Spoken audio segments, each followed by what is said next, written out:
கும்பராசியில் இருக்கிறவங்களுக்கு வைகாசி மாத ராசி பலன்கள் பார்க்கலாம்.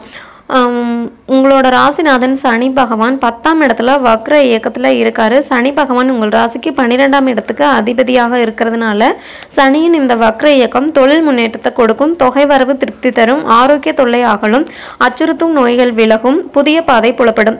கெட்டவன் கெட்டிடில் கிட்டிடும் ராஜயோகம் என்பதற்கு ஏற்ப சில மாதங்களாக ஸ்தம்பித்து நின்ற தொழில் இப்பொழுது வெற்றி நடை போடும்.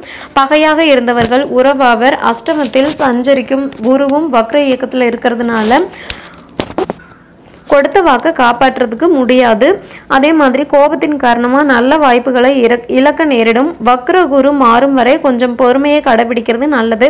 சகோதர காரகன் செவ்வாய் சுகஸ்தானத்தில் சூரியனோடு இணைஞ்சு சஞ்சரிக்கிறதுனால சனி வக்ரம் அடைஞ்சு பார்க்கறதுனால பெரிய அளவில் பாதிப்புகள் ஏற்படாது. பெற்றோர் வழியிலும் உடன்பிறப்புகள் வழியிலும் பெரியும் குறையலாம்.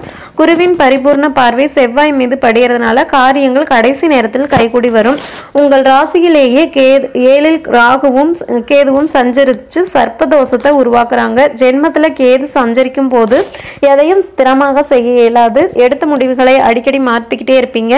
ஏதேனும் பிரச்சனைகளுக்கு முடிவெடுக்கிறதா இருந்துச்சுன்னா குடும்ப பெரியவர்களை கலந்து ஆலோசித்து செயல்படுறது நல்லது. அது மட்டும் இல்லாமல் சர்ப்ப சாந்தி பரிகாரங்களையும் செய்யணும்.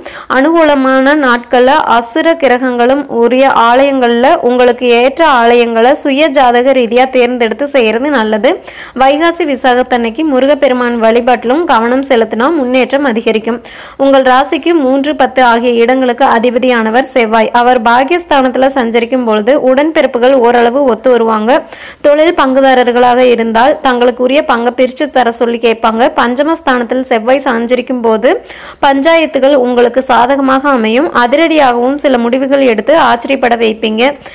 உங்கள் ராசிக்கு பஞ்சம அஷ்டமாதிபதியானவர் புதன். அவர் 4 சஞ்சரிக்கும் போது இல்லத்தில் நல்ல காரியம் நடைபெறும். மங்கள ஓசை மனையில் கேட்க வழி பிறக்கும்.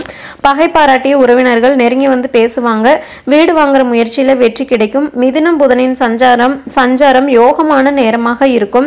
பிள்ளைகள் வழியில் நல்ல மாற்றங்கள் உருவாகும். அவர்களின் முன்னேற்றம் கண்டு பெருமைப்படுவீர்கள். அரசு வழியில் எதிர்பார்த்த சலுகைகள் கிடைக்கும். மே 28ஆம் தேதி மேஷ ராசிக்குள் சுக்கிரன் போறதுனால 4, 9க்கு அதிபதியான சுக்கிரன் சகாயஸ்தானத்தில் சஞ்சரிக்கிறது உங்களுக்கு யோகமா இருக்கும்.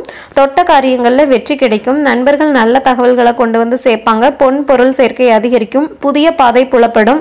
பணிபுரியும் இடத்தில் இருந்த பிரச்சனை அகலும். பொருளாதார நிலை மேம்படும். வாகன யோகம் உண்டு. வருங்கால நலன் கருதி எடுத்த முயற்சிகளில் அனுகூலங்கள் கிடைக்கும். சனிக்கிழமை தோறும் பஞ்சமுக ஆஞ்சநேயர் வழிபாட்டை மேற்கொண்டால் சிரமங்கள் ஓரளவுக்கு குறையும்.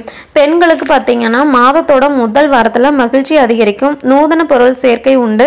மே 26க்கு மேலே கூட பிறந்தவங்க உங்களோட குரலுக்கு செவிசாய்ப்பாங்க. பிள்ளைகள் தங்களோட பிடிவாத குணத்தை மாற்றிக்குவாங்க. வருமானம் போதுமானதாக இருக்கும். உல்லாச பயணங்களால் உள்ளம் சந்தோஷமாக இருக்கும். கணவன் மனைவிக்குள் கனிவு கூடும். எதிர்கால நலன் கருதி சேமிக்க தொடங்குவீங்க. ஆபரண சேர்க்கை உண்டு. குரு வக்ர இயக்கத்தில் இருக்கிறதுனால எந்த காரியத்துக்கும் முடிவெடுக்கணும்னு சொன்னால் குடும்ப பெரியவங்கள ஆலோசித்து முடிவெடுக்கணும். சஷ்டி விரதம் இருந்து சண்முகநாத பெருமானை வழிபாடு செய்வது நல்லது. பௌர்ணமி நாளில் கிரிவலம் வருவதும் சிறப்பு. நல்ல நாட்கள்னு பார்த்தீங்கன்னா மே 21, 22, 20, 21, 25, 26. ஜூனில் பார்த்தீங்கன்னா 5, 6 அப்புறம் 10லிருந்து 12 தேதிகள் வரைக்கும்.